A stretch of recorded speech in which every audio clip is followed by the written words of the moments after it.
Right. Yeah, thank you for that. Thank you. All right, everybody. We are sitting here with Scott Schulz, who is the congressional candidate, one of the 8 congressional candidates for Ohio's 7th District. And Ohio's 7th District, just a reminder for everybody, is consisting of half of Cuyahoga County, not Cleveland, but half of Cuyahoga County, all of Medina County, half of Wayne County, and all of Ashland County. And he is going to attempt to win the primary election to go against Mr. Max Miller, Republican from Bay Village, who is the incumbent, somebody that I know pretty well. Anyway, Scott, thanks for coming in. Absolutely. Appreciate being here, Matt. Thanks for getting this all set up, and happy to be a part of it today. And if you guys want to follow along with Scott's website and see if his policies meet what he's saying here on his website, or if you get inspired to donate to him, please feel free to go to scottforohio.com. You see the link right there in the stream. And if you're watching live, feel free to chime in and ask anything live. We will present that to the candidate as we go on. Mr. Scott, we're just going to start out exactly where everybody always starts out is, let me get your background. Why are you running? What's your motivation? We'll start right there. Those of you have, I've been happy to see out on the campaign trail. I thank you. I'll reintroduce myself for those who have not had that chance. So I am been in Ohio for 11 years. Came out here to work at BW. I oversaw admission financial aid there for those 11 years until I stepped away to do this. Way back, though, I was originally born and raised in Anchorage, Alaska. A long way from here. Yeah. Oh, okay. Way up there in the motherland up there. And, the motherland, all right. Dark, and I like to, as many have heard me joke about how I could see Russia from my house growing up. So, okay. That's how it was. I was I was born into a union home. My dad did construction management for the state, and my mom was a public school teacher.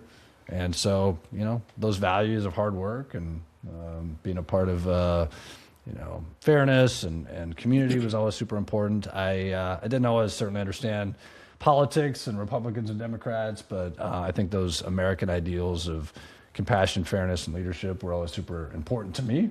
And so, I went off and built a career. I dabbled in some things. I actually did radio for a little while, this is awesome. This is taking me back. All right. Doing this. A little nostalgia. Tried to pursue a music career in Seattle for a couple of years. All right. Ultimately, they found my calling into education. And so I went and got a PhD in higher education at the University of Arizona, where, interestingly, Max Miller attended for a short time. Oh, okay. But he didn't complete his degree there. I did complete both my undergraduate and my PhD there. And then built a career in higher ed, 20 years of that. Came out here, like I said, 11 years of that, overseeing admission financial aid at BW. And, want to give back, help people to become better versions of themselves. My 2 primary motivators for this, one, I would say, seeing what's possible in public service. I was an elected member of the Bay Village Board of Education during that time of crisis of COVID, seeing dozens of people showing up, shouting at us, afraid, frustrated, and understandably so. Seeing what can happen, though, when people come together and we have shared values. We really lean into listening to people, we hired good people. We passed a multi-year strategic plan that put students at the center of everything we did in Bay, worked with our teachers unions to extend those contracts, dialed down the temperature, and really got to a place where even though we didn't necessarily agree on everything, we remembered we were on the same side. Mm-hmm. And I think that kind of mindset and experience is exactly what we need to navigate our current crisis in DC as well. And then also the second one is more personal, but it's, my wife Ruth and I have been married for 21 years. She's a nurse midwife, and we have 2 daughters that are at Bay High School. And, they're going through a time. I want them to believe that it's okay to try to do hard things in the name of public service. And to take risks in life to try to do good by others, and so I wanted to stand up and be that example to them, and that's another reason I'm doing this. Gotcha. Just really quick, everybody. All the questions that we're going to be asking are going to be from constituents in the district, and we're going to go through those. If there are questions outside that, there are audibles that are being put by me, or if you are in the live chat. Again, we're talking to Scott Schulz over here. And one more little thing of housekeeping, if you will. If you see me distracted, looking around, doing this, searching on the web, I'm multitasking here. So it's not, I'm trying to be rude, Scott, and everybody. Producer, engineer, sound engineer. He's doing it all right now. I'm doing it all right now. So I apologize. Hello, Angela and Erica. Thanks for joining. So Mary, very big, a very active Democrat down in Medina. She asked you, why did you decide to run at this point in time, and why do you think a lot of people came in so late? Why do people come in so late? I think because Max Miller looks vulnerable and beatable right now. It is unusual to have 8 candidates running, and in Ohio, 8 Democrats in Ohio. Yeah, I know that that just hasn't historically been the case. And right now, when you look at Max Miller's track record, he's clearly, he barely, won the elections that he had against you. And now he's, made even more poor decisions and shown a lack of leadership. And so I think the people have jumped in because they think, oh, this guy's beatable. I would love to be that person to beat him and go to D.C. and do better on behalf of our communities. As I said, my motivation, I would say my motivation, I've thought about it over time. Again, that public service experience as an elected official, getting things done was super important to me. And as I was wrapping up my term, I wanted to complete my term, which wrapped up the Board of Education. And the Board of Education.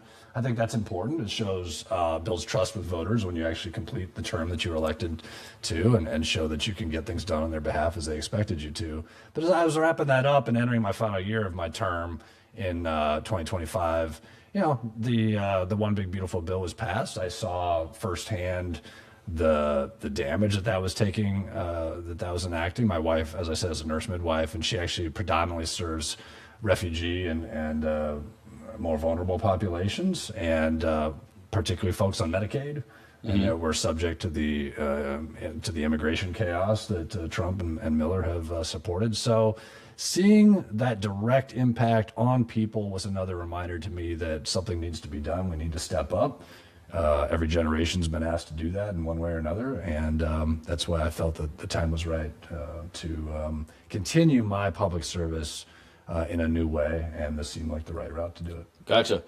You kind of touched on this, but I'm going to try to put all these in one so we can just consolidate a couple things. Joe, Pam, and Pat all asked different questions, but they can all go into one. Give me 3 to 5 policies that you're running on. Also, without what makes you stand out from the other candidates? Again, there's 8 Democrats in this race. So what are those 3 to 5 policies? What's going to make you stand out compared to these other Democrats? And what makes you a Democrat? What does it mean to you to be a Democrat? There's a lot there to unpack. There's a lot there, and we could bring those together. I think you're a newsman, you're a radio man, well, so you got I keep this. it. I don't want people's eyes to roll back in their heads, so it's important to me. Look, getting back to the values that I've always believed, and certainly was instilled in me early on with what sets America apart: compassion, fairness, and leadership in the world. And so, when I think about the issues and the conversations I've had since launching this last October. So compassion comes to mind, and healthcare is first and foremost on that front. And I'm absolutely somebody who is of the belief that healthcare is a right, not a privilege. The reality is we've got to get to a place of driving down costs, and affordability is sort of this overarching umbrella. And I think that it plays itself out in compassion, fairness, and leadership. And I'll tell you how. So when it comes to healthcare, we've got to find new ways of expanding access. As I said, cost needs to be under control, and quality. And that trifecta is really difficult to do. I would actually move toward efforts to reform the ACA, the Affordable Care Act, by shifting the focus toward even more preventive care. The reality is anybody who's it's wonderful if you've got healthcare insurance and you go in for preventive appointment, but you know how limited it is for what you actually get done in that environment. Right now, mental health is not part of preventive care. Diagnostic tests, any sort of screenings are not really part of preventive care. For women, particularly, just giving birth, postpartum care, not really part of that whole effort to try to, make sure that that effort to take care of your new child is covered. So I think ways that we know it's far less expensive to prevent illness than to treat it. I think efforts of reforming the ACA that is the sort of infrastructure that allows us to have coverage that can be reformed toward preventive care. That's going to drive down costs. That's going to make people healthier. That's a super important direction. Another one, I would say immigration is probably one of the top issues that people bring up to me when they're out there, because it's both an economic and a moral imperative. On the economic side, we know when people are afraid to go to work and school that there are going to be ripple effects that impact people. And we know that the moral imperative is one that America stood for something better and something bigger, in a place where people from around the world, if they were oppressed and in a dangerous situation, could come here and build a better life and contribute to their communities. That's what we've always been about. And now, we're turning our backs on that. We're losing that moral high ground that made America exceptional and unique and different. So my commitment is, I look at all of clearly ICE needs to be reformed, and the massive funding that's been given to ICE without any sort of oversight is absolutely abominable. But I think about the asylum seeking process is ridiculously clunky, slow, doesn't have the investment. We should be modernizing that process, so that it doesn't take weeks, months, and years for people to get the hearing. And right now they're caught in limbo. They're not legal. They're not, they're waiting for that opportunity to share their story.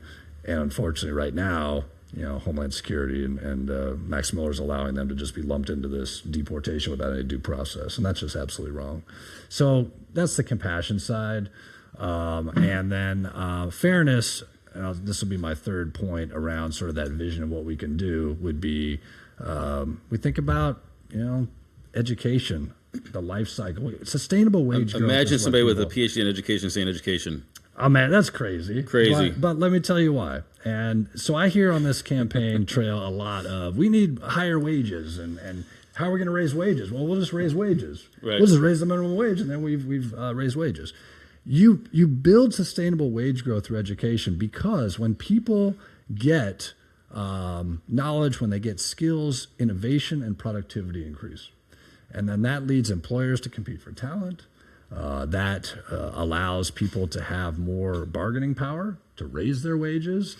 That can help stabilize families, and that helps entire communities to have the tax revenue and economic resilience that they need to thrive. And so that's the case for education. It's been made 1,000 times. But let's talk about the life cycle of education, the kind of investments that we can make to improve things. So it starts with pre-K. Mm-hmm. And when we talk about, I've heard some candidates out there talk about bipartisanship is dead. There's nothing you can do to work with other people. But, universal pre-K is one of those issues that people all come together around, and they say, I want what's best for my kid. And generally speaking, people are very supportive of the idea that their 3- and 4-year-olds should have a good start in life. And so I would absolutely start there with efforts to build in a sort of pre-K system that expands access to those programs. I would fully fund the cuts in the Department of Education that have been made to our public schools and our students with special needs, which is, again, morally wrong. I would, coming from a union background myself, I would talk about some of those investments in union apprenticeships that we do have a pipeline for that, but let's talk about where that funding is and how we can make sure that it's to its fullest, because those union apprenticeships do provide a debt-free path to a career that allows people to support themselves and their families. And then, even though I came from higher education, where we know tuition increases can be high, I would work to cap those tuition increases to the rate of inflation, because whether it's job training or colleges, universities, I think that's going to allow people to access those benefits. And on the other side, from a financial aid point, Pell, which is notorious for not keeping pace with either inflation or tuition increases, would also be indexed to that. So we're making sure that we're minimizing those cost increases. You're talking about the Pell Grants. The Pell Grants, okay. Yeah. So we not only would be minimizing those cost increases that go directly to families, but we'd be making sure that the federal support through the Pell Grants would also keep pace with those increases. So that's, as quickly as I can, at least a quick vision around that fits within that compassion fairness paradigm. The other parts of your question, I believe, are around, why are you a Democrat? Or no. What do you think a Democrat is, and how are you a Democrat? Yeah, what is a Democrat to you? Pat asked, well, are you a Democrat? And then so that's like my reply to her was was, okay, you can say you're a Democrat, but what does that actually mean? Like, what does it Sure. mean to be a Democrat? So, to me, being a Democrat is around those commitments to social justice, equality, and opportunity, and those are the fundamental values that have, been part of my professional life. I actually earned the county Democratic endorsement in 2021 when I was running for school board, which was a different time. Typically school boards are looked as nonpartisan, and that race initially was nonpartisan, but there were 7 or 8 people vying for 3 seats in the school board so I'm used to this super crowded race. I've been in this before, but a few of them went off and got a Republican endorsement, and that, unlocked some access to some important tools. And knowing that my values are very much aligned with that commitment to social justice, equality, and opportunity, it was a good fit for me as well to seek that endorsement. I did. I voted Democrat throughout my life, aside from trying to vote in the 2016 primary against Trump. One of those people that crossed over and did the Kasich vote just to try to keep Trump from advancing. Unfortunately, was not successful in that. But otherwise, to me, a Democrat is somebody that really is committed to trying to build people up, to give them opportunities so that everybody, regardless of their lot in life, has the opportunity to get an education, be respected, be protected. When you think about the diversification of people and making sure that regardless of what you look like, where you come from, who you love, that those protections are in place for you. I think the Democrats are absolutely more aligned with that. I know the party's had some rough branding as of late, people's frustrations. I see the polls that say people are frustrated really with our party system at all. Right. But particularly, we have a very geographically diverse area here in Ohio 7. I think this is a time, though, that people, particularly in our rural areas, are tired of voting against their best interests for culture war reasons. And they've been sold a bag of goods. Max Miller has done that as well to them, that say, hey, you should be afraid of who's using what bathroom. And Right. This is a time, though, that their own economic interests are being hit, particularly the farming community. We could talk a little bit more about that into the future. But to me, again, a Democrat is fundamentally somebody who believes in social justice, believes everybody deserves an opportunity to be respected and have opportunities, investments that allow them to take advantage and become the best version of themselves. And that's absolutely what I support.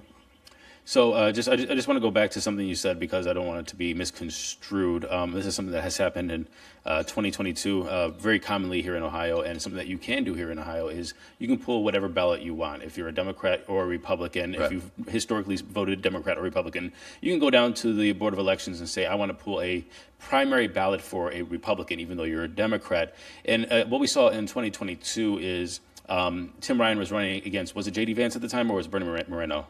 I can't remember. Don't know for sure. Anyway, there was a huge primary in the Republican side with people like Vance, Josh Mandel, Matt Dolan, and all kinds of things. And people did not like Josh Mandel or J.D. Vance, who I think was in that race. Or was it Bernie Moreno? I can't remember.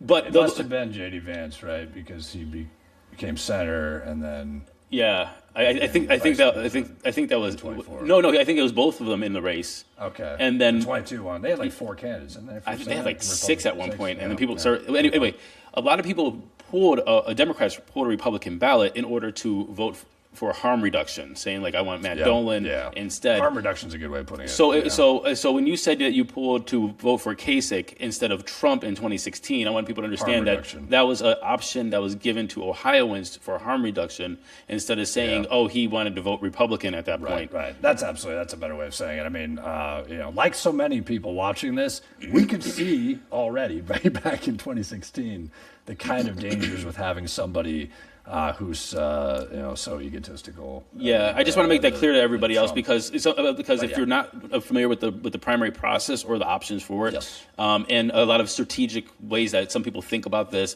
then you could hear that and go, oh wow, I can't believe he voted for Republicans in 2016.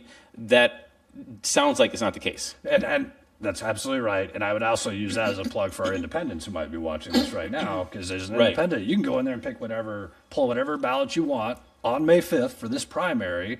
And I would urge you to consider pulling a Democratic ballot because, there will be a temptation, I'm sure, for some people to weigh in on some of the Republican races, although Vivek is running unopposed at this point. So there's he has a primary. Who does he have? Casey Poosh.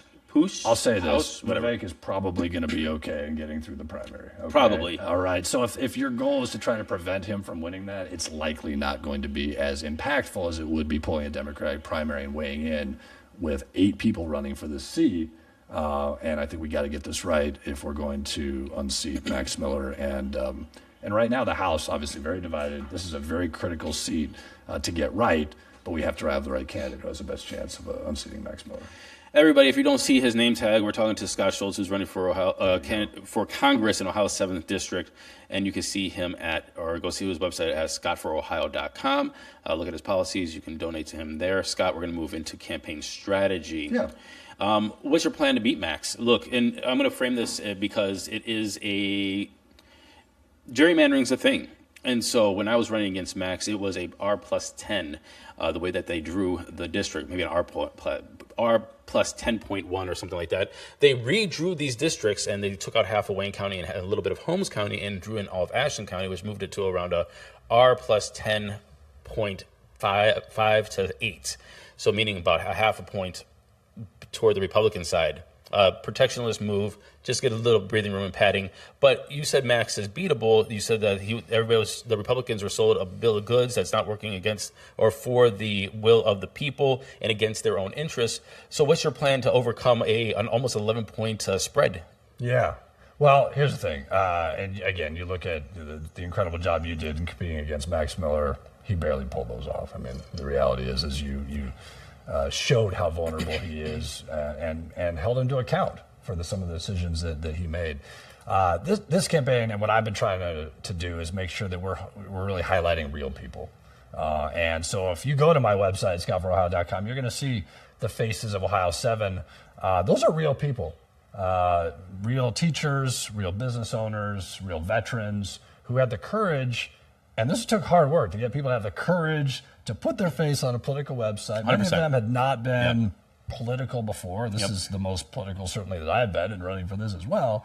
And I've seen other opponents who have faces on their website. Those are stock photos that they have on there. Mine are real people, and it took the work to get that done. And I think that having the kind of campaign that is magnetic to bring in people. I'm not paying a bunch of staffers thousands of dollars to be a part of this. It's the kind of one there. I'm going to tell you, I've heard over and over again, people have approached me and said, I want to be able to tell my kids when all this is said and done, and they say, what did you do in this time and place to make life better when you saw the kind of damage that the president and Congress were doing?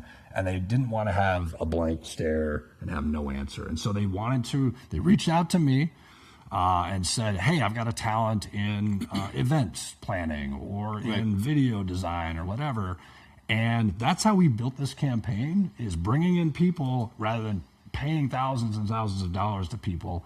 And I think having the kind of campaign that is really shaped around it's inspiring, it's magnetic, it gets people involved because it's real people channeling their talents and getting involved. So that's number one. Number two, I'd say around the PhD background that I have, you need to have people that have a skill set that lends itself to not only running a campaign, but being an effective congressperson. So, the PhD is around research, it's around policy making, it's around analyzing data. When I look at our ability then to identify voters who are sort of in the middle, that are on the fence, that could be tipped toward voting for me, for a Democrat, I think that sort of data expertise is really critical as well to being in a position to move this in the right direction, to get past that 51% hump.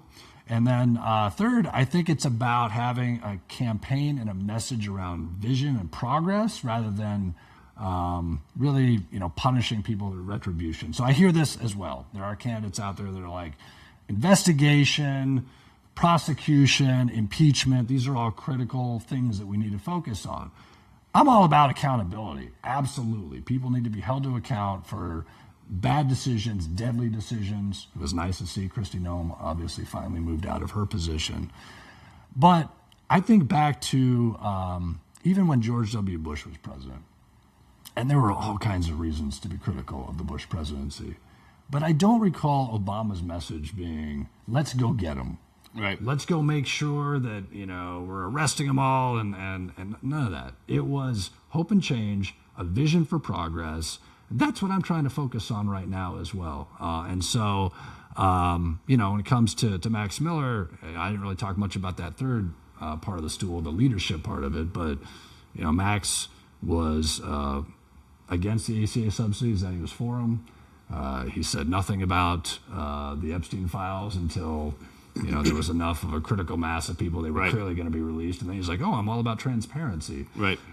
He supported the One Big Beautiful Bill and the damage that it caused on tariffs and our farmers. And yet he's like, oh, we need to support our farmers, and let's support, these pennies on the dollar type bailouts for farmers. And then, of course, he said nothing really, or he basically gave Trump a blank check when it comes to the Iran attacks. And that's not leadership. Leadership is stepping up, making the hard decisions, standing behind values from the get-go, and being vocal about that.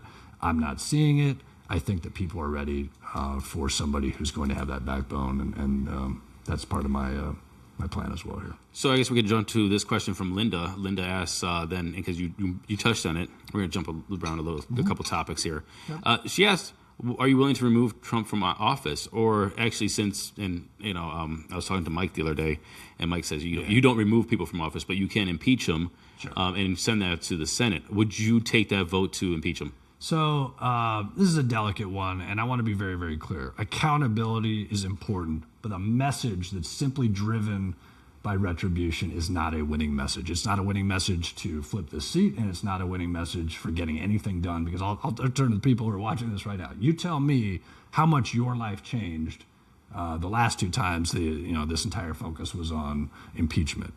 That doesn't mean if articles of impeachment are filed, I would not absolutely objectively review those articles and look at the evidence and make a decision. I know that there are plenty of possible considerations for what could qualify for reasons for impeachment even right now, but I'm not driven by that as a reason to be an elected member of Congress. I'm driven to make people's lives better.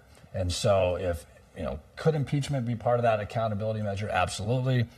And I would say this, based upon having watched the last two impeachment proceedings against Trump, I would have voted to impeach. But let's wait and see what those next articles might look like, depending upon what it is. But we've got to get back to a place where we're actually making Congress. You talk about making Congress work again. Making Congress work again is not just being that going after the executive branch over and over again. It's a check and balance. Yep. But if we feel like all we do is go after and impeach people, again, the daily lives of the American people. There's a lot more to do than just impeach. Absolutely. There is. So being very clear, accountability important, but I'm also not one of those people who's just going to mindlessly, be a lemming and go along with whatever the party says is, oh, now it's time to impeach because, we just got to get back at them.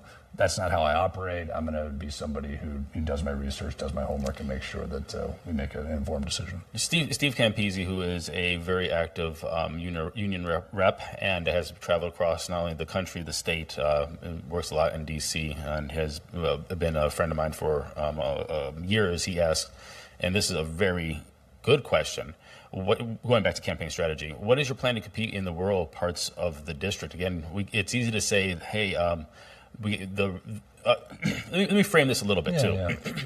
Yeah.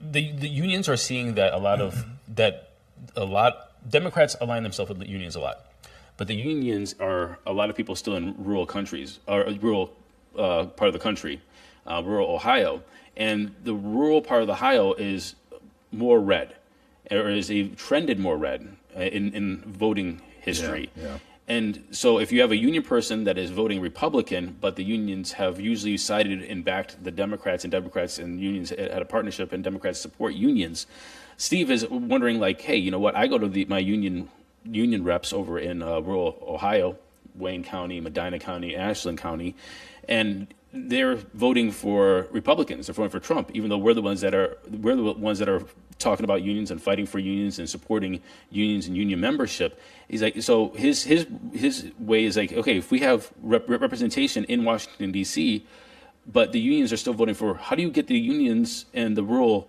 parts of the district to start saying like, oh, the Democrats are for what I want out of life? Well, I think it's not oversimplifying some of these issues, and it's respecting the intelligence of some of these folks, union, manufacturing workers, people, farmers in these rural communities in particular. Right now, there's absolutely a mindset that says, okay, unions obviously represent workers, working class and blue collar, and that's fantastic. But there's a sort of overly simplistic mindset that says, okay, so the best way then to connect with union folks is to have a union candidate who then is going to naturally make that connection, build that bridge, metaphorically and physically, right? And be that one that's going to move them forward, right? And I would say to that, though, is that these folks are much more diverse in their beliefs and in their needs than maybe that gives them credit for. Education, I'm going to bring it back to education because, again, education, regardless of whether you are living in Parma or you're living in Ashland, it matters. Right. And making sure that your kids have opportunity matters. And everyone wants strong schools. They want to make sure that their kids, regardless of where they live, are getting an informed education and have opportunities to make choices for themselves. It doesn't mean that every one of these kids needs to go to college. That's not what I'm talking about. But it's making sure that they had the opportunity to make that informed choice, because the strength of the investment in their educational experience is one that they get to have that exploratory period. They get to find those passions that they have in life, and they're not simply channeled toward, okay, it's going to be, working in this environment, this factory, this farm, whatever it may be. If that's the choice that they make, fantastic. Right. But making sure that they're open to all those different opportunities is absolutely critical in this way. I think that, again, one of the criticisms from the Republicans to Democrats is the Democrat elitism. You are this is inaudible, by the way, everybody. Okay. Is that you are a PhD at a liberal arts university, and you retired from there. Like, that is part of the criticism. How do you apply to that criticism? I'm glad you said that way. Liberal arts. People are like, liberal arts, it must mean that it's about indoctrinating students to believe a certain way. To be liberals, right. To be liberals. And that is absolutely not what liberal arts means. It means President Lee Fisher at BW, even right now, is one of those people who says this very, very well. And that is the idea that liberal arts is about training people for the jobs that don't exist yet. It's about giving them problem-solving skills, critical thinking, the ability to collaborate, and that is how you prepare people to navigate an uncertain future. Because with AI coming on board, a great example of this, we've got to bring our educators, our technology, and our companies all together to navigate this and make sure that we are evolving our educational process so that AI, as a great example, isn't one of these things that we just avoid because we're scared of and we don't understand, but it's actually very much a part of the educational experience. Over at BW, where I worked for those 11 years and left in October to dedicate myself to this experience, we partnered with companies like Sherwin-Williams and Vitamix and made sure that the students who were in these programs were getting those on-the-job type of internship experiences and implementing increasingly ways that they can think about AI in that process so that they're graduating not, now I know how to do X job, but instead they have the versatility to be able to navigate that. And so the PhD, let me be very clear. I'm proud of it because it took a hell of a lot of work, but it doesn't mean that I'm out of touch with the needs of everyday Ohioans. Just the opposite, in fact. It's more that it allows me to be able to do my homework, look at research, look at a proposed bill, and not have to say, okay, now it's time for me to call up all of the staffers or the special interests or the donors that understand this stuff. I can do that myself. Having that skill set, I think, is going to be a benefit to be able to be a representative who can directly make those sorts of informed decisions and collaborate with the people around me to do what's best for them. Thank you for that. Let's switch gears a little bit. And you mentioned healthcare policy. And so we're just going to jump over to healthcare policy. And I know it's something that people that are close to me are very very tuned in on. And what I've noticed with my running for campaign and talking to people about politics is it's almost like if you have a hammer, everything is a nail. And so, for example, you are in education, you look at it through an education lens. If you're in healthcare, you look at it through a healthcare lens. If you're in tech, you look at everything as a tech lens. If you're in business, then you're looking at government as a business, and it's like, oh, let me see their P&L. But doctors and people in the healthcare industry look at it as like healthcare is the number one issue. And I don't say that to I don't know why I'm saying that, but what I'm saying, actually, I don't know why I'm saying that. But I think it's a good way to look at like how people are looking at the world. And when you talk to people, you look at their background and what they're focused on quite a bit. And they go, hey, how can healthcare make people better in some way? If it's healthier, more successful, just have happier lives. And so talking about healthcare, Deb and Dr. Sweeney said pretty much the same thing, what is your plan to help maintain Medicaid coverage for Ohioans, as 1/3 of Cuyahoga County is on Medicaid or Medicare? And do you support universal health care? And so I'm going to put those I'm going to put those together. They're big questions, but what are you going to do to help maintain Medicaid? And Medicaid, obviously, for certain demographics, and Medicare for another demographics. But I am a healthcare for all person. Like, let's stop the BS about lowering costs and premiums and this and copays. I want a single payer system, or I want healthcare for all. I don't know why this is not being talked about. You don't have to agree with me, but I do want you to answer Dr. Sarah Sweeney and Deb. Yeah. So a couple of thoughts come to mind. One of those is that I think we need to move to our plan to make sure that quality, access, and affordability on the healthcare side are achieved. Those have to be our guiding North Stars in anything that we do.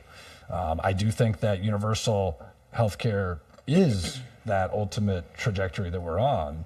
But the question is, do we have the trust with the American people to actually get there at this point in time? And instead, right now, I would say where I lean toward is the trust is very much broken right now with a lot of folks, that they don't trust their representative and they don't trust their government for good reason. And so I hear these slogans, Medicare for all, and people are like, yeah, Medicare for all. And then, but do we have the sort of trust that it's going to take in the balance of power in Washington to get that done? And do we fully understand all the ramifications of what it takes if you were to just simply implement that without really building it out? And I am quite nervous about that, because I hear folks just throw out Medicare for all and the cheers in the room. But let's be very clear, the reimbursement rates right now in our system for Medicare are quite low. And in fact, these hospital systems and such depend upon private insurance reimbursement rates to be higher to offset that. I would hate to see a knee-jerk reaction where we ram through something without understanding the ramifications and planning for those ramifications, so that hospitals start closing up or reducing services that are absolutely critical, particularly in the rural areas or in underserved communities. So that's number one. But one of the things when I talk to people, they say, because I talk about incremental change and how important that is, that you've got to show that you can deliver for people, that builds trust, that brings in a critical mass of like-minded changers and doers to then have transformational change down the road. So when it comes to healthcare, this is why I do talk about, though, things like reforming the ACA for preventive care, because I think that moves the needle to drive down costs, make people healthier, that needs to be done. I also talk about other specifics. I was the first candidate in this race to talk about the importance of our provider pipeline. So right now, my primary care doctor just retired last fall. I'm seeing more and more of this. There's not enough up-and-coming primary care doctors moving into medicine because the cost of med school is so high. Mm-hmm. And the Trump administration, and Max Miller, again, being a part of that, is even changing the classifications of who is qualifying for med school loans and such. And so we need to be able to increase the number of primary care doctors. One of those ways that we can do that right now because they're so tempted to go into a specialization that pays more so they can pay back those loans. We have loan forgiveness programs. We can target those loan forgiveness programs and make sure, particularly for doctors who are willing to serve in rural areas and in underserved communities. We also have one of the most popular areas are physician assistants and nurse practitioners of providers who are ready and willing and have a scope of training and practice to be able to serve communities, but they're restricted from being able to practice the full scope of their training. More providers, better care drives down costs. Those are the kinds of ideas that I have that allow us to move that needle to improve care and costs. And like I said, if we get enough people that bring in those sorts of ideas, that training and background for me, like my wife's in healthcare. I'm bringing education, she's bringing healthcare. Education is not the answer to everything, but it's the mindset that says, okay, I can analyze an issue objectively. I have the sort of analytical skills to be able to do that. Now let's come up with some unique solutions, and myself and talking with people, we can move that needle to a better direction, and enough people will see progress that they say, you know what? Maybe these folks really do have something here that can make my life better. I'm seeing it, I'm experiencing it. Let's elect more of them. And then over time, you're going to have that transformational change and that movement toward universal coverage. You do bring up really good points, and something I have thought about quite a bit is that healthcare in the United States is around 20 to 25% of GDP. And so changing and fundamentally changing healthcare to say, universal healthcare system, we're talking about trillions of dollars of GDP, people's jobs, livelihoods, and so on and so forth, all around that industry. So you are right about that, and something that we have to look into. And one thing, a clarification for other people when it comes to the healthcare industry, and he touched on it slightly, is when you have you're going for your medical license. And to be a doctor, you can specialize. And I don't know if this is common knowledge or not, but being a doctor doesn't mean everybody gets paid the same. So if you specialize, you get paid quite a bit more. But if you're like a family physician still can make, and trust me, it's good money compared to the average. Sure. Say 180 to maybe 250. But when you're coming out of school with $500,000 in debt, plus your undergrad as well, plus you have, your residency you go to where you don't make that much money. You're talking about you're starting basically your career at 30, trying to pay off almost $1 million in debt, plus you're buying a house, starting a career, starting your family. These are a lot of barriers that, people who go into like the preventative care, as he's talking about, really do face, where you're saying like, oh, well, how do I have this insurmountable debt to make a decent salary? 180 is not bad by any means, but then pay off all of that debt and then do the things that actually are the groundwork and the foundations of good health, of preventative care, going to your doctor. If you have a broken bone, stitches, chronic disease, those things are the primary care physicians that get paid drastically less than somebody that specializes in oncology or anesthesiology or these other fields. So that's very good. We don't talk enough about the supply-demand issue. Yeah, we don't. And the supply has absolutely not kept pace with the demand. Right. And couple that then with a direct commitment to improving the health of people on the front end. Which, are there going to be some initial costs that come with that shift? Absolutely there are. But you will see over time the added savings that come from preventing that illness. So that couple of both prevention and supply of our providers is critical. And I think the sort of movement that we need to see, that we can work in a bipartisan way, because everybody wants that. They want to see improvements in access and cost. But when you throw out and you go for the home run, it's just like Medicare for all. Well, that's thought of, like it or not, is in this politically charged environment. Oh, that's a hardcore Democratic issue, and I'm afraid that you're going to run into a lot of resistance in DC for throwing that out. Many have already. You can't always hit the home run. You got to sometimes play some small ball, get to first base, move the runner along. I'm a sucker for baseball analogies. You know what? And then you're going to have that transformational change. I know we want things to happen overnight, but my gosh, can't we just make some progress that improves people's lives? Yeah, and you do make a really good point. And with that, and just to go on healthcare a little bit and some solutions I've always thought about, and this is your interview, but I'm just going to throw this out there, is that... appreciate the conversation. I appreciate that. Yeah. Is that you did mention something that a lot of people, I think, is a very amazing program. I know that Dr. Sweeney was a beneficiary of one of these programs, is working in underserved communities, and you can put a lot of some time into there and have either some or all of your medical debt forgiven for going to where there is less supply of doctors. So if it's a rural community where there's, the closest store is, 50 minutes down the road, but there's a little clinic in the middle of nowhere. So, man, that clinic, nobody wants to do it. But you could create incentives that way. Also, one thing I was always thinking is to create a government program where you're looking at the degrees that are needed in society or in the economy. For example, we need engineers, we need doctors, we need people that are focusing on STEMs. But those degrees, because of the payout at the end, are super high. But they're coming in from different places right now, and people aren't really taking on that responsibility as much as we need as a country to subsidize those educations. For example, if an oncologist makes $800,000 coming out of med school, but a family doctor makes $180,000, let's subsidize those degrees so you get more people going in there. Like, oh, I can become a doctor for little or no money. Let's go for it. Exactly, right. And we have all kinds of talented folks that are ready and willing to serve. Right. But we also have to be realistic. They shouldn't be in a life of debt for the life of their professional life in order to make that service a reality. And so that's what I'm trying to do here, is find those ways that we really can, get the government to help support public education, public health. All of those need to be our guiding direction.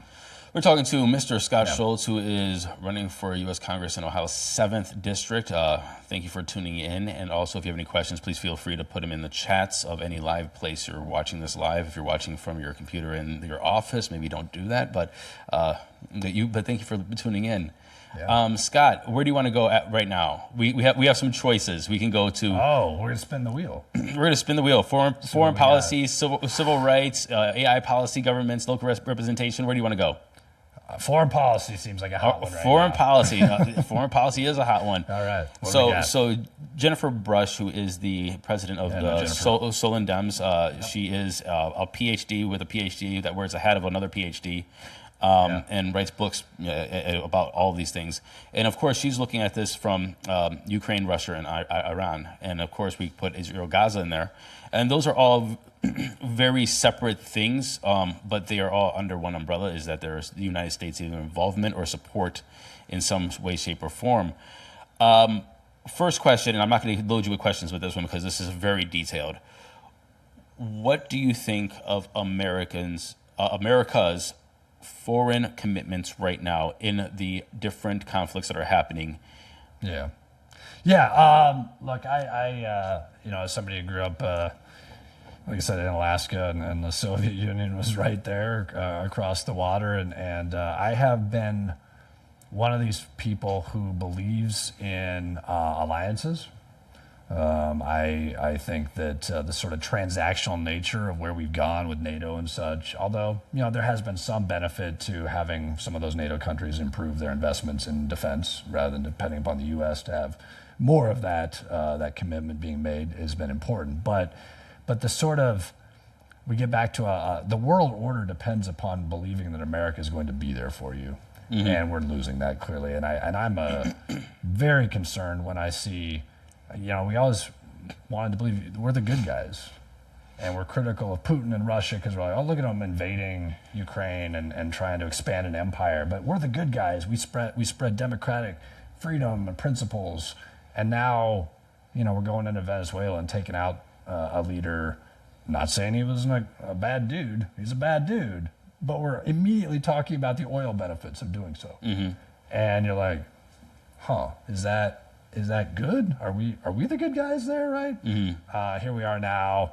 We were told, the efforts to obviously take out the nuclear facilities last year. We set them back years and years and years from getting a nuclear program. And now it's 2 weeks. It's 2 weeks. Right. I don't think anybody believes that. I don't think we're seeing the evidence to support that. Right. And we have this sort of deference now that we are this empire building leader now. It's like it's just like Putin wants to get back to the glory days of Russia. So I know there's nuance, but just to be clear, you are not for the military involvement with the Venezuela or Iran right now. Let me say my guiding principles are these: alliances. They are focused on defending democracies around the world. So the work that we're doing in Ukraine, I think, is absolutely critical. It is preventing the United States from being dragged into a conflict where we would have to have boots on the ground in order to defend those principles. And my goodness, the defense that the Ukrainians have put up to make that work over the last 4 years is absolutely admirable, and the suffering that they've been through. I am somebody that believes in international law, though. When I look at the suffering that's been caused by on the Gazans, by the Israeli government, look, Israel has a right to defend itself like any other nation, but you have to do so while minimizing suffering and casualties, particularly on those civilian populations, and we have not seen that. And so my commitment is to those international norms and international laws. And then it's about, you use the phrase about if all you have is a hammer, everything looks like a nail. It's about the diplomatic efforts and those investments. And right now, we've cut back in Voice of America and USAID and the State Department, the number of diplomats that we have serving throughout the world. And when you don't have the investments needed to be able to help people to understand their democratic principles and spread those values of freedom, and you're putting all your money into a military, and God bless these brave men and women who are serving, absolutely, but we're putting them into harm's way for questionable reasons to expand the American empire of influence. That's not who we have been at our best. And so my concern then is that I would want to see Congress reining in the executive branch. It is a separate, co-equal branch of government. Max Miller seems to think it's about being a groupie, being like, you get all butterflies every time he sees, Donald Trump as his president. And if this is what our president wants, it must be good. When, there's only Congress that has that right to declare war. So you think that Congress is not living up to what Congress is for? That is absolutely the case. They're not doing their job. They're not taking their responsibilities. They're not using their power. They're absolutely abdicating not. it. They seem to just think that their job is to rubber stamp whatever Trump has told them is the priority. And Trump is more than happy to run with as much power as he can possibly get. That's clear. But I think that you're seeing folks like Max, who's been an absent representative, except for when he does real damage through either, just signing off on whatever the Trump agenda is with regard to the One Big Beautiful Bill and the cuts that's made to SNAP benefits and Medicaid and really disrupting our social safety net, or in this case, essentially just saying, hey, do whatever you need to do in Iran. I'll take it one step further when it comes to the Iranian situation, though. The fact of the matter is Max Miller takes AIPAC money, and I think we're up to hundreds of thousands of dollars of AIPAC money that he's taken. And he just got named to the House Foreign Relations Committee. I don't understand how that's okay. I don't understand how you should be allowed to have money pouring in from a PAC that is clearly geared toward the support of another country, and then be able to sit on a committee that allows you to make decisions about how the United States is going to get involved. It's a clear conflict of interest. I don't support that. I think that those are really concerning. And I think every Ohioan in this district should be extremely concerned about that practice. I'm going to go back to Jen's questions in a little bit, but Tracy asked a question. I mean, very simple. Would you accept money from AIPAC or any other money supporting Israel? But I want to spread this, because I think that when we always say AIPAC, well, don't take money from AIPAC because they support Israel, or money supporting Israel. We are also leaving out a lot of the other PAC money that is involved. And I understand why people are asking this question, but also we're not asking the question about like the oil industry as the same, which just has a lot to do with why we do what we're doing. Or there's a PAC called Fair Shake for the crypto industry. There's a PAC called for the AI industry now. There's a lot of tech PACs. But so let's just say that let's answer her question that says, hey, AIPAC and money to support Israel, will you take it? Yes or no? No. Okay, cool. And what do you think about PAC money in general? And would you take PAC money or corporate donorships? Yeah, so to that, I want to make sure people understand there are differences of PACs. Now, I don't have any PACs that are sponsoring me. Nevertheless, I think it's important. Anything that clouds your judgment, your objectivity to analyze an issue should be of concern. And so that's number one. You can go to fec.gov and you can see who's donated to any of these campaigns. Yep. So you can do that right now. Go type in my name. You're going to see individuals who have made the contributions that we've raised through. Now, what I don't love about it is it's all delayed. Of course, everything you see is only through December 31st right now. And if any of the later filers, they don't have any information in there. But nevertheless, anybody can do that. You can pull up Max Miller and see who's donated to him. And it's amazing the number of special interest PACs that are listed there. I want to make sure that we differentiate between corporate PACs and just general PACs or things, special interest PACs like APAC. There are PACs that I would be interested in having conversations with that are simply, dedicated to getting a new generation of people to serve. I don't think that's, they're being lumped in as, PAC, all bad. But they're focused on simply trying to say, maybe everybody shouldn't be 900 years old who's serving in government. We should bring in a new generation of public servants, or there's PACs that are dedicated to centrists and moderates who are trying to build bridges between Republicans and Democrats. I see myself as one of those types of people. Again, I don't have that support right now from a PAC like that, but like the Welcome Party is one that comes to mind that, potentially in the future might have a relationship with, maybe. But it's not, to me, they're not there to try to steer you toward cryptocurrency regulation or something like that clouds your judgment. Mm-hmm. So I would differentiate that kind of definition of a corporate PAC from any other PAC. So just to be clear, you wouldn't take APAC money, right, or because you feel that would cloud your judgment or cloud people's judgment. It makes people distrust your decision making. Not only does it cloud your judgment, but it gives the appearance of impropriety, and I think that's a real problem. Okay, Citizens United. What do you think of that? Terrible. And I want to. Money in politics is a major problem. So you think public support? You think money out of politics? I would politics? love to believe that, but here's the thing, Matt. How many of you have gotten to your tax forms and clicked the thing at the end that says, "Would you give $3 to the presidential public campaign fund or whatever?" Nobody does it. It's like $3. Did you do it? No. Okay. I did a breakdown of how much it would actually cost to fund elections, though. How much would it cost? Publicly.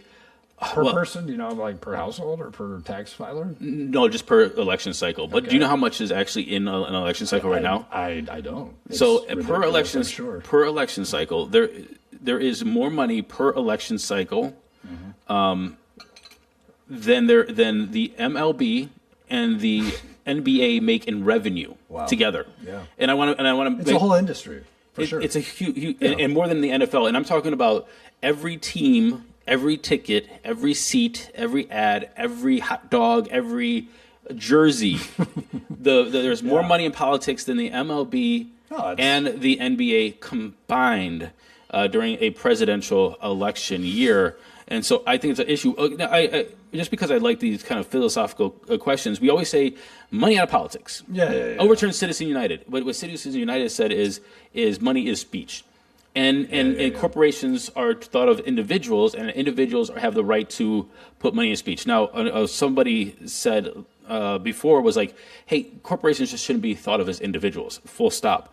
But then it goes to the money is speech. If me, Matt Diemer, says I support an X candidate and I want to put a $10,000 banner on the top of my house, maybe it's not a city ordinance thing, but in shining the lights of that person, that's my speech. Why would you think that I should be limited for that? Or if I said, I'm going to print out 100,000 big pamphlets and give it to every person I see for supporting this candidate, even though it cost me $100,000, why would you want to hinder that? So do you think that should be hindered? Do you think that is speech? Do you think money is speech? Yeah, and where's the individual and corporate split happen? So this is where, look, I'm not going to claim I have the answer to everything. I'm not. And I know there's people. No, this is a hard one. They want you to believe that they can. I wrestle with this one, honestly. I do wrestle with this one. Here's what I know, though. Right now, because there's so much money in politics, we basically have a system that is skewed toward we have super wealthy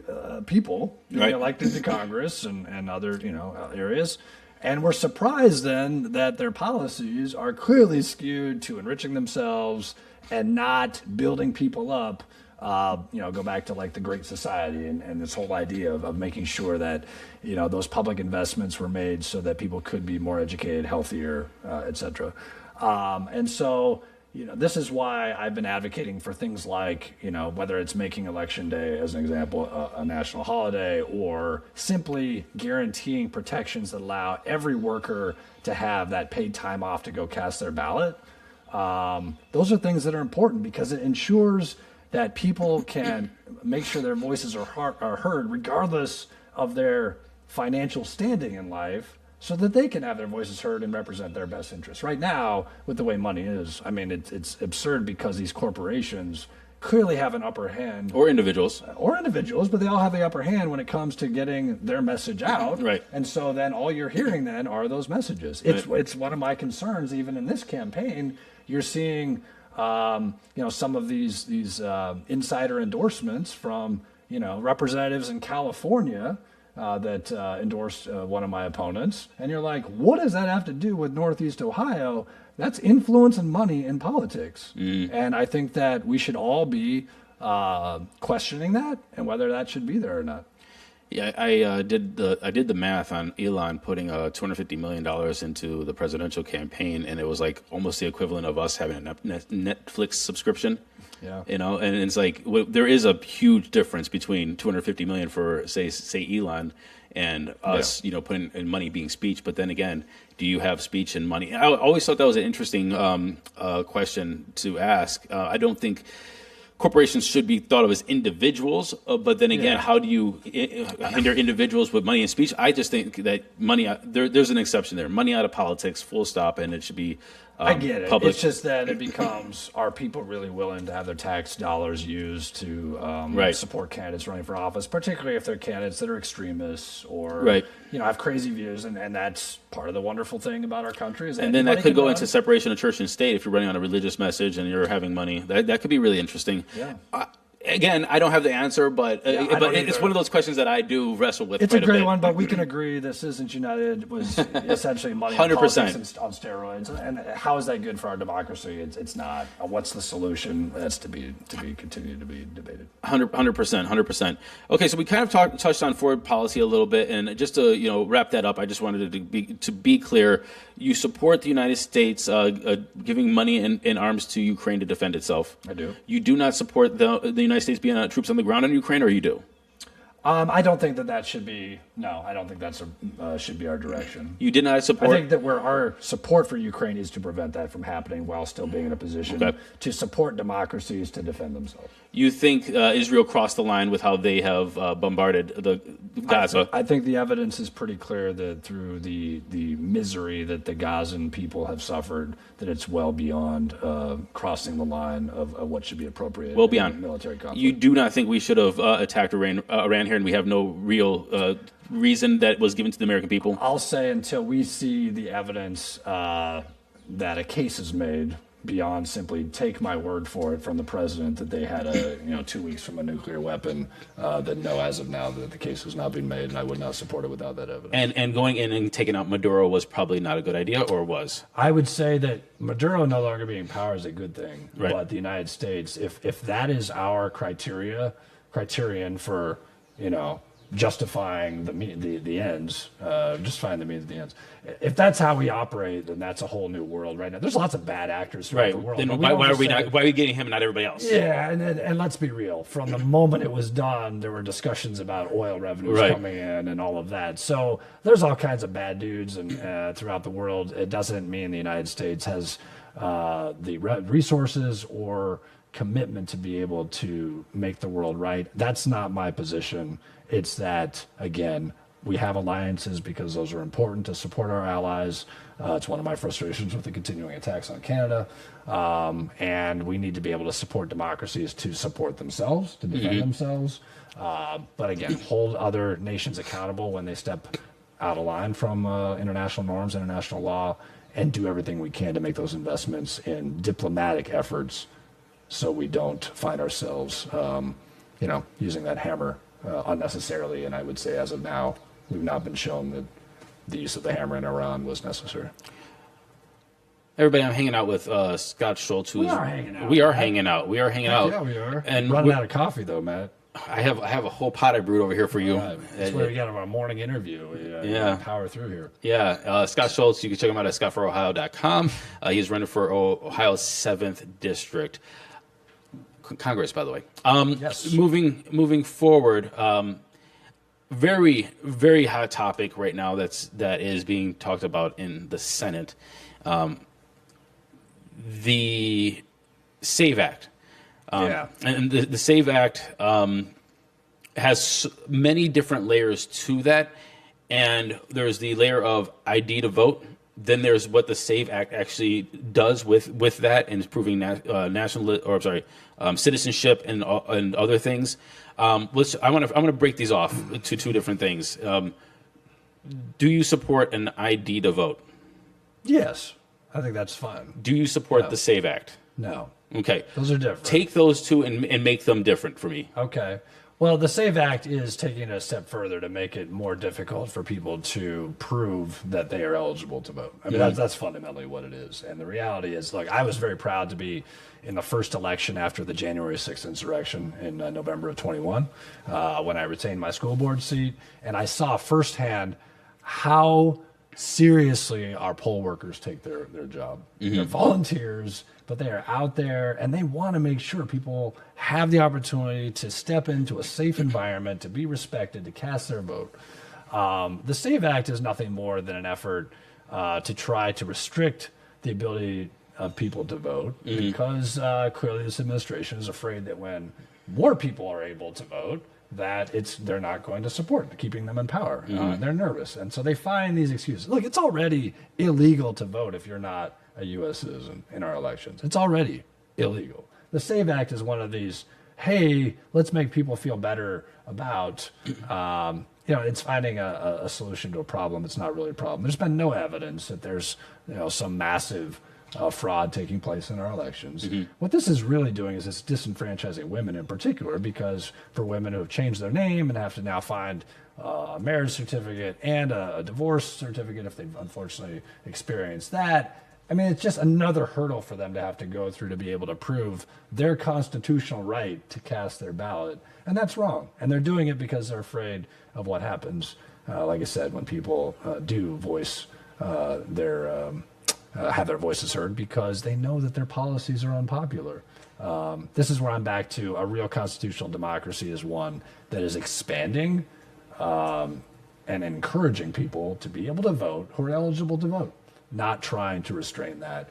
That's why, again, I want to reinforce that I think that we do need to get to a place where there are protections for people to be able to cast their ballot regardless of what kind of job they're working. It, again, doesn't mean it has to be a national holiday. That could be the direction. But if it takes 2 hours for somebody to be able to step out of work to cast their ballot and they have to take bus service, let's just take somebody who doesn't own a car and they may have to take a couple of hours, then we should support that because that's your constitutional right. The SAVE Act does nothing to really enhance it. And that's why you're a support for election day be a national holiday, just to get I think just to be able to make sure that we're doing everything we can as a country to ensure, regardless of your socioeconomic class, right, that you do have the ability. Because people just say, "Well, just go vote." I mean, my employer lets me take a long lunch to go vote. Well, that's not true for a lot of these folks who are working a variety of different types of service jobs. In particular, some of them are working 2-3 jobs. They don't have a car. They have to take buses to work. It's amazing, particularly our immigrant population is doing everything they can to build a life here. And yet we're doing what we can to restrict their ability to be able to cast a vote. When I say immigrant population, casting a vote, obviously I'm talking about the ones who've gone through the proper channels to be in a position to cast a vote. But we're trying to make their lives that much harder.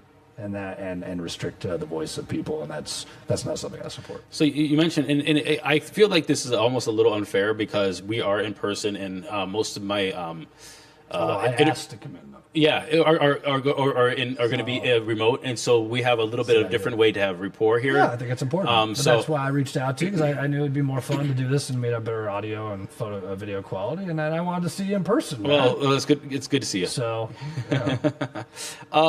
Let's see here. But you mentioned voter ID, so I'm going to be the devil's advocate here, Okay. and say like, okay, so you support voter ID. You do not support the SAVE Act. 13 states have no ID on vote. But there is a doubt within the people, and one of those things that people say is like, here's where I think that the kind of conversation breaks down, is that Democrats say, oh, there's no evidence of any voter fraud or voter whatever, and they're like, just yeah, there isn't any. And the Republicans say, well, then prove it. There's these states over here without voter ID, and you guys say you don't want ID, and you say, oh, well, voter ID is racist or sexist or misogynist, and then we don't have voter ID, and they're like, well, then we don't want to have voter ID. But they're like, well, trust me, it's safe. And so there's this kind of like conversation back and forth of saying like, well, we think it's safe, but we don't want voter ID, but we want voter ID, but you don't want the SAVE Act. So can you help me square that circle of, or the circle of the square, I don't even know what the saying is, of that? Well, that's right. I mean, we can have a conversation about it too. I'd be curious to hear what your thoughts are on this. Look, fundamentally, we just have to make sure that people can trust the validity of their electoral process. Mm-hmm. They need to believe that these are fair and free elections. And I don't think it's unreasonable on its face to say, if you show up to cast a ballot, that you have to say this is who I am and whether I'm eligible to vote or not. Yep. I guess what I'm just trying to make sure of is we're not putting in more hurdles to be able to prove that than are required, than are necessary. And so, I think of some sort of identification. I'm open to ideas when it comes to what can qualify as identification. And right. I don't think that has to be so stringent that it has to be, for instance, a driver's license.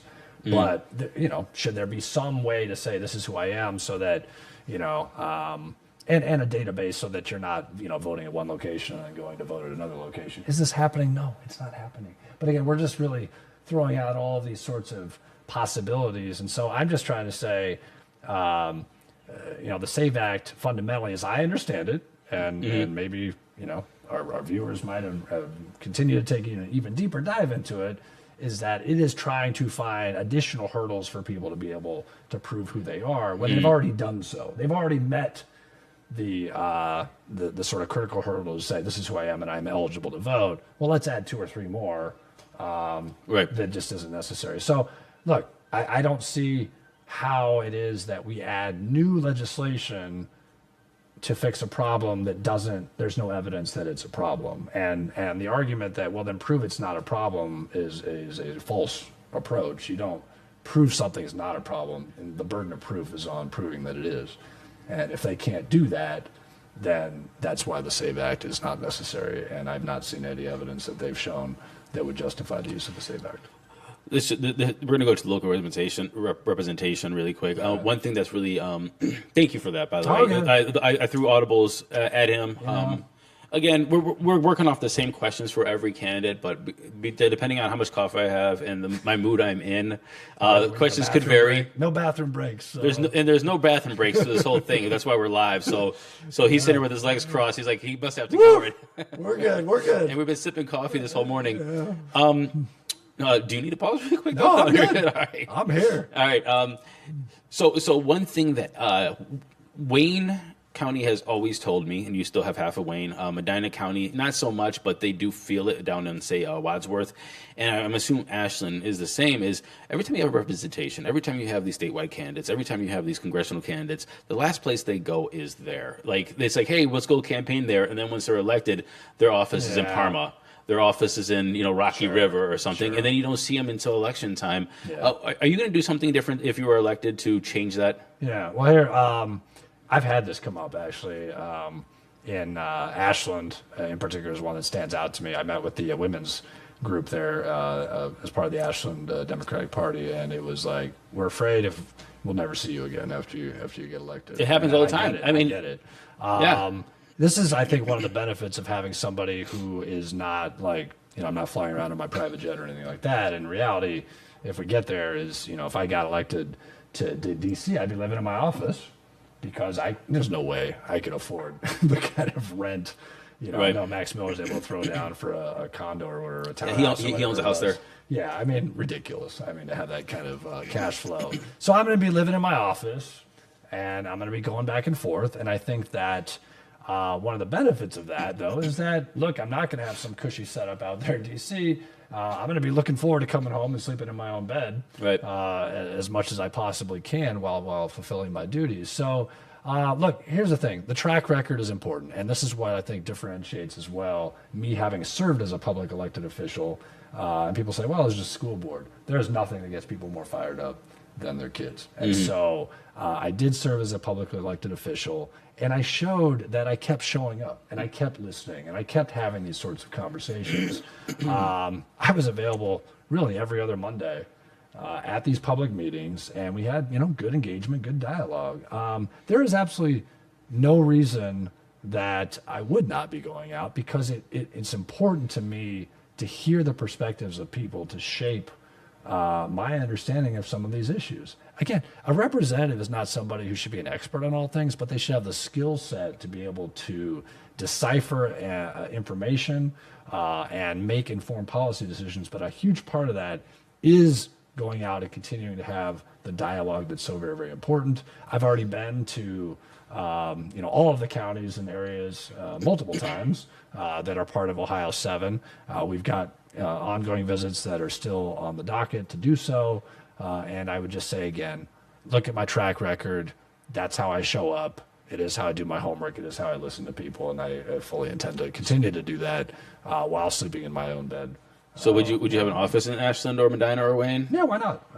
Yeah, I don't understand all the nuances of how you set those up or who funds that and all that. Right. But certainly it would make sense to me to have a physical presence within every corner of the district. And so then that's really good. So a lot of people do set it up. There is a budget, congressional budget that you will be able to operate off of Well, and rent these different nice places. curtains in DC. Then let's Yeah. fund an office. So yeah, you could do that. But the thing is, usually it's like with part-time staffers that are whatever, and then the congressional candidate never is there for like a meeting. And I guess people were just really want somebody to commit and say like, hey, yeah, I will. And actually, I started when I was running for office. I started looking for offices. I mean, it was a little presumptuous, maybe, but I wanted to Well, show. you can help me out now. But I wanted to show that, hey, I was thinking about places in Wayne County because it was important to them. That says, hey, why would you be here? And honestly, Max is not in Wayne. I think he actually moved set from up Maine. an office there. He did. Absolutely, Yeah, supposedly. But then don't is know he if he's ever there been or there, but, Sure, so it's important. It's important No, for it people is. to know that their representative is nearby and can call. And cares. And cares. And I just don't think that that's where we are right now. Max only goes to meetings and where he has people who are supporters. And I guess let it be known again that track record. I think it's super important to be challenged. I think it's important to when we were going through that COVID crisis in the school district. I had people showing up there like, I'm afraid of what my students or my kids are learning in school. I'm afraid, there was this notion about critical race theory being in schools and stuff. Let's talk about our curriculum. Forgot about that. Oh yeah, and they were terrified. I forgot about They were terrified. CRT. Mostly grandparents. It's because CRT, they're right? seeing Yeah, it CRT, yeah. Mostly grandparents because I saw it on Fox News and they're like, "Oh my gosh, my kids are learning to hate America." I'm like, "Oh my gosh, please let's talk about what CRT is and why you shouldn't be terrified and understand what our curriculum is based on, etc." We're challenged. We had those sorts of town hall type environments. That's what I'm used to doing. This is not like hey, I'm just gonna, agree with everything you're saying right then. I mean, I was nervous coming in here. I'll be honest, Matt. I mean, I'm like, I want to make sure. Because I'm a lion. I would go, all right. He's the angry Democrat. I'm Look angry. at the name of the website. I'm like, I don't know how angry this guy is. We'll find out. But intimidation. I want to be able to meet the expectations that people have, and I want Yep. to be able to listen and channel their concerns and collaborate on solutions.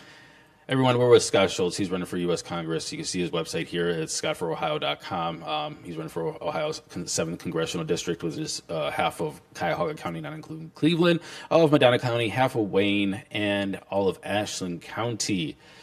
And if he wins his primary, he will be up against incumbent Max Miller. Boo, Max we're looking Miller. forward to it. Max, Let's do it. Max, take in your garbage cans. You never take your garbage cans in on time. I don't know if you know. We were in Bay. Yeah, we were both in Bay. Oh, he doesn't pull out his garbage cans? Matt, Max lived on my street, right? I know he's on the east side of Bay. I could see Max's driveway from my office. I was like, is he trolling me? Yeah, I like, think are you he's seriously? teasing you a little bit with that one. Yeah, I've actually never run into Max in Bay Village, and that's a small community. So I don't know if he's just not there. Or I'm there a lot. He doesn't take it in his trash cans, bro. I can tell you that. Well, take in your trash cans. Yeah, Max. man, you don't mess around with that. We're starting to call the city about that. The people need you to take care of your trash. Take care of your trash. All right. So I want to do there's a couple questions that we didn't get to. I'm going to do a rapid fire and then one long one. So you want rapid fire first or last? Let's rapid fire. All right. Let's do that. So that in case rapid fire, separations of church and state. Well, yeah, I mean, it goes back to our founding, and our founding is based upon the Enlightenment and self-determination and, self-governance, rights to, happiness and the pursuit of that and such. So I think one of the false understandings now is that there was this sort of Judeo-Christian belief that was guiding the founders. The reality is they were guided by those Enlightenment principles while balancing protections for religious freedom and the ability to practice that. So that's clearly a separation of church and state while respecting and ensuring the ability for people to, go to their mosque, to their church, their synagogue, to their temple, whatever it may be. What would you do to secure those rights and rights of all people? I think it's just, as obviously whatever bills are being crafted and the fundamental values of compassion, fairness, and leadership have to drive those decisions and protecting the most vulnerable. And so whether that's, people of certain faiths, whether that's our LGBTQ community, whatever that may be, we've always got to have that as sort of our guiding North Star in the work that we do. Are you committed to serving Ohio's residents? And it's easy to say I'm not going to bow down to Trump because you are on the other side of the aisle. But what if it's somebody on your side of the aisle that is you don't agree with or your residents don't agree with? I mean, I'm back to what's the job? The job is a separate and co-equal branch. It is not to be a groupie or a roadie or whatever it is. Mm-hmm. It's to be somebody who is willing to objectively look at the issues, listen to the needs of your constituents and truly represent them, and have those shared values. Have their values and make sure that you channel that in the decisions that you make. But it's not simply to be there to say, I'm high-fiving the president or fist bumping. I know there was a fist bump of Max and President Trump, and it's just like that's not. I will admit, I've never met a president. It would be pretty cool. Whatever. I'd probably fist bump the president. You fist bump? Yeah, of course. I get that. Yeah. But I think we're entering another level when it's like you can tell that Max is part of the Trump fan club. It's right. Sort of like he's clearly a paying member of that. Yeah. And that's not understanding the way it's supposed to work. The founders never intended that Congress would, whatever party, if it aligned with the president, would just do whatever they say. Yep. That's not how this democracy is supposed to work. All right, a long question, and this is, I think, the one that we want to take a little bit of time on, and then that would be about it. And I have a couple questions of personal questions at the end. Oh. This is about artificial intelligence, and I'm going to just set the stage here for everybody. AI, as we all know, is something that is permeating in every aspect of our lives or conversations that are pertaining to our lives. When it comes to day-to-day expenses, when in data centers, we're talking about water, we're talking about electricity, we're talking about jobs, we're talking about taxation, we're talking about land, we're talking about building, and we're talking about companies that are facilitating all of that with massive amounts of capital investment and extraction as well. We're talking about AI in their capabilities, AI being able to create, either in air quotes, art or music and how that's being assimilated, as well as the possibility for these AI systems to take jobs or take jobs in general. It's also, we're talking about AI being used to power different things that could do your job. If we're talking about robots, if we're talking about bots, if we're talking about driverless or autonomous vehicles, and now we're also talking about AI-powered military. Yeah. This is a huge thing, but that's the negative, and also the benefit of this could be, you diagnose healthcare better, you have safer drivers, you have more optimized work environments, you have so many different things as well. And of course, we was talking about national security as well when we're talking about AI. If somebody has AI and you have these super robots or super bots or super intelligence that can help your country develop faster or become more efficient, you do start to see technology start to have a gap. And one thing that you will see in history is when that technology has a gap, if it's military technology or gunboat technology, or who can sail the fastest around the world to do trade and facilitate trade, that starts to create gaps within nations and GDP and people and immigration and so many different things. And you see power shift around the world. And AI, I think, is going to be one of those key aspects of the 21st and going maybe even to the 22nd century. What are your thoughts about AI right now, and how are you approaching that as a congressman? So I know this is a huge passion of yours, and for good reason. I've read some of your materials and such, and so as I try to think about AI, I'm one of these people that drills it down to letters and what do you call it, acronym, or am I RIPE? RIPE is the one that comes to mind. So RIPE, I'll take you through RIPE. Okay. First of all, by the way, my wife recently got really excited about a song on Spotify, and it was AI. Playing. It was an AI band. I have two. Oh man, yeah. Oh, okay. I went down the rabbit hole, and now I'm a fan of this artist, and it's an AI artist. She's crazy. She's telling her sisters about it, and then she's like, there's no pictures of them. I'm not really finding any pictures or anything. And it was an AI band.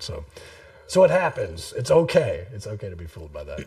So the R within RIPE is regulation, and this has been an ongoing question. Is like, well, where does the U.S. stand with this? So far, really none, right? There's really no regulation. And I think we have to think about what does that look like to make sure that we're not hindering innovation, but at the same time, not risking, obviously not risking AI starting to behave in ways that are detrimental to our society. And I'll take one example that I saw recently, which was where, and I can't remember the source, I don't recall the source of this, it was a legit one though, and it was that AI was essentially learning what it took to pass the human tests that were being done. The Turing tests? The tests about, and then it would essentially say what it was supposed to say to get past the test, and then behave how it really felt like it to meet the mission of what it was being asked to do.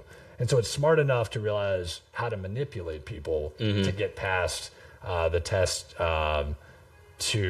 before it goes into production, and that's scary because I think about the military one that you brought up there, and if our AI and China's AI and Russia's AI is all like, oh, the mission is to take over the world, well, now they're all able to do so and act in a way that maybe it makes a judgment call that, oh, our nukes could land before the other one nukes, and we'll shoot them down and we'll be good to go, and it actually takes steps to launch, and that's terrifying.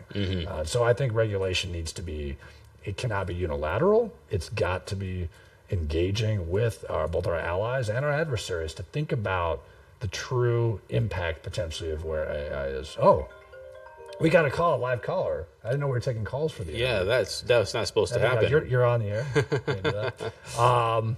The other one's impact on education, and I've talked a little bit about this already, but we know the threat's been there. It's going to take jobs. I think the best way to do that is to make sure, as I said, that our engagement between our technology companies, our industries, and our education systems are not running away from AI, but thinking about ways that AI can better prepare people to meet the moment when it comes to new industries that may not really even exist yet, or the changing of industries. Some of the biggest impacts are going to be, for example, on transportation and our truck drivers. I've seen these reports on self-autonomous, 18-wheelers that are going to be moving product across the country. Well, that's a lot of jobs depend upon that. It doesn't mean everyone's going to lose their job. It does mean that those jobs will change. And we've got to be ahead of the curve on that. So the education impact is an important one. The P is on protection. And I think this is where it comes back to our kids, and as the father of two high school girls. There are AI programs out there, nudify applications, et cetera, that take photos of people and will come up with nude photos, turn them into nude photos when they really were not originally. And so to not have any sort of regulatory practices about that and really preventing those products from going to market and being accessible is dangerous, and we got to protect our kids.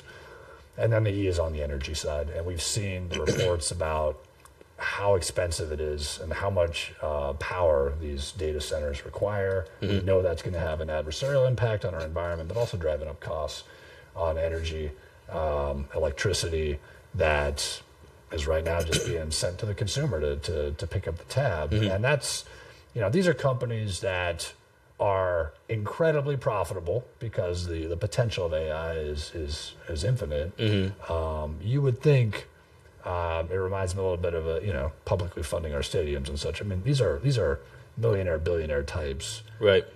If you want the profit benefit of having data centers, you should be making the investments to take on the added cost of generating that power to support them. So I agree with that these companies that should be able to foot the cost of some of these other companies, and I think President Trump, he also said that that these companies will be building or should be building the power stations to run their AI data centers. Fair ask. I mean, those are massive investments. I understand it can take time, but we need at least have a plan that sort of sequences. Even if it takes like 5 years to get that up and running, it says, okay, so there'll be sort of a step shift in the investment where they're building the power plant. Maybe the people for year one are on the hook for the power cost, and then it steps away so that you're both generating jobs and moving the cost of that investment. Are you worried about AI taking everybody's jobs like everybody says?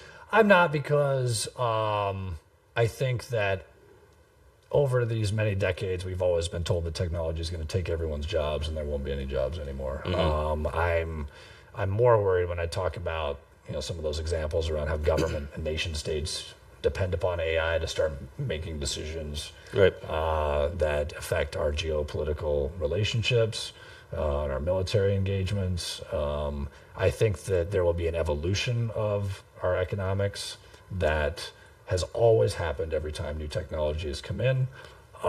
We've just got to be ahead of the curve with those connections between tech education and our private industries to make it successful. Are you worried about some of these environmental impacts of data centers? Yeah. I mean, if you're generating that much electricity or requiring that much electricity, the temptation then becomes on dirty fossil fuels to make it happen. And I think that some of the regulatory requirements should have to do with a certain percentage of those investments, being through renewables in order to try to minimize the environmental damages. I mean, I had somebody in Fairview Park, Dale, I remember you, Dale, talk to me about concerns about how do we get more people to move to Ohio and, set up shop here and build, raise their families here and such. One of those is that living, the experience that they have here has got to be fulfilling.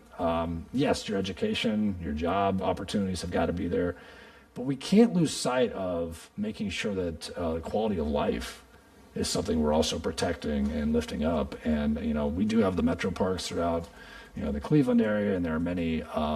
There are some wild areas still left, right? Even through certainly in Medina, Wayne, and Ashland counties. But we're running out of them, and we've got to be in a position to protect those areas and make sure that people have access to their natural environments if we're going to attract young people who are willing to set up shop here and raise their families. Are you concerned about AI and the proliferation of being tricked? Like you said, your wife was. Her new favorite artist is an AI artist.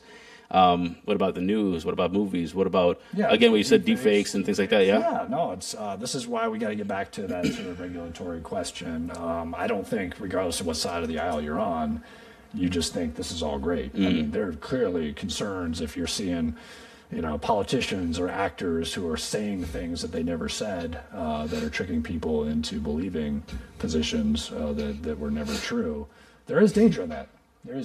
And so this is where, just letting markets and industries just do whatever they want out of the sake of hands off, let's let, under the guise of the free hand of capitalism, just see itself through. You need some guardrails to prevent people from making misguided decisions that can come from that. You can incite violence from people seeing a deep 100%. fake. Yeah, absolutely.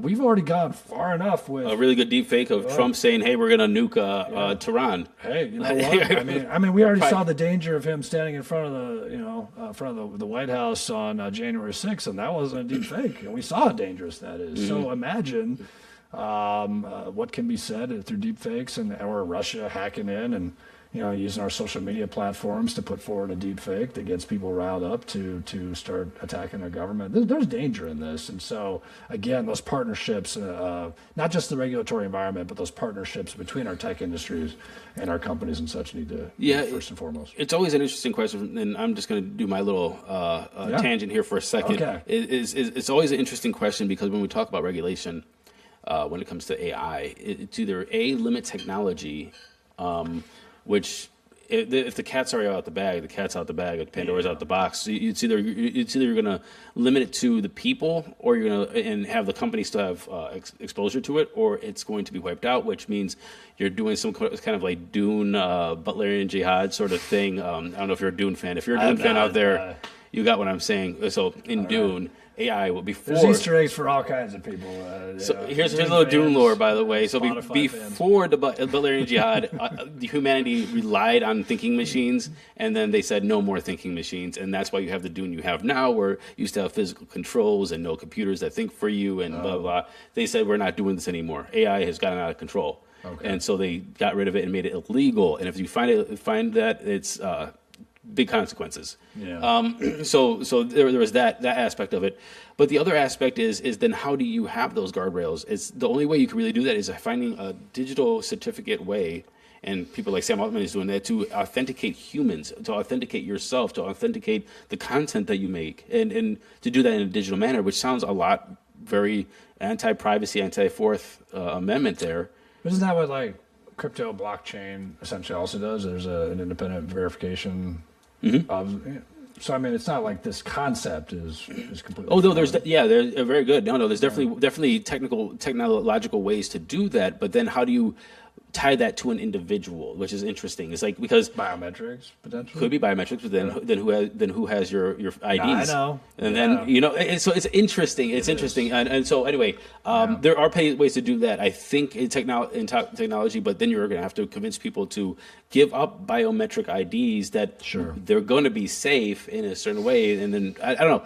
It's one of those things that I think is very much need to be talked about right now in regulatory circles and in a major way. And so I'd agree to this and just say, clearly, Congress representatives need to be involved in some way. I don't know that we have any idea. I hope Congress is educated enough, because what usually happens is it's what you said. It's the big money, who paid the money, who paid the bills to get them in the Congress, and then the people who are educating is going to be a lobbyist or whoever that's going to tell you. And then what you have is, and one thing I want to say is that people don't understand really happens a lot, is a lot of these fears when it comes to these different industries come from the companies and the industries themselves that says, hey, you know what, there's this huge fever of saying, like, we need to do something, we need to make regulation. And then what happens is those companies and those industries, lobbyists, goes to Congress and says, here, we will write the legislation for you and have regulatory capture that only allows regulation that for some reason only these companies can compete in a reasonable manner.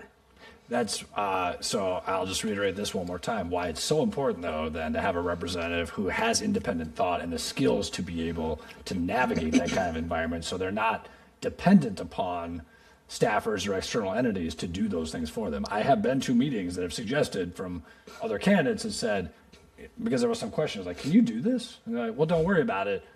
I've got a staff that would be able to help me understand these issues. Yes, you're always going to want to listen and learn, but you've also got to have fundamentally the sort of skill set that allows you to navigate data and analyze that information to be able to generate your own independent thoughts that are informed. That's why I do think it's important to, or I think I would be a strong candidate for this, because I have spent 20 years being able to develop that skill and that knowledge set. All right, we're getting a little bit long here. This is turning into a Rogan podcast. Last question. I want to ask you. Less smoke though than a Rogan podcast, and less whiskey, I think. It's too early in the day. You were talking about cigars, or were you talking about like? I'm not even going to worry about it. I'll just bypass that one altogether. All right. So last question, and I think I'm going to start asking this to everybody, because I think that when it comes to these conversations, we always talk about what's wrong, what's bad, what we need to improve, which makes it very negative. It's like, oh yeah, let's talk about doom and gloom for an hour and 40 minutes, which we've been on so far. Is that what we've been on? Yeah. I know time flies. We were late, though. We were late. We were late. It's still an hour and 40 minutes. Hour and 42, actually, right now. I think everyone should earn some sort of prize for who stuck this out. So. There's a couple people that have, and I think, Okay. yeah. So, Right. last is I want to ask you, what are you proud of the United States? Tell me something you're proud of. Oh gosh, resilience. I've been. People be like, he keeps referencing that book. He's like, he must be a slow reader. It's true. I only read a few pages a night, but I've still been reading the Doris Kearns Goodwin book, Team of Rivals, and Team of Rivals, great book. I haven't I mean, read that. it's I read that in 20 years or 750 something. pages long. Team of Rivals, And excellent book. it takes you through the Lincoln presidency, really even the run up to that, though, and 10 years beforehand. And it's just what it tells me a couple things. One, America has always been divided. And I hear this all the time, oh, we're more divided than ever. My goodness. No, this is what happens when you have a democracy that respects the principles of independent thought and allow people to share that and continue to work together, even if obviously in the case of Team of Rivals, it takes you through the Civil War in a terrible time.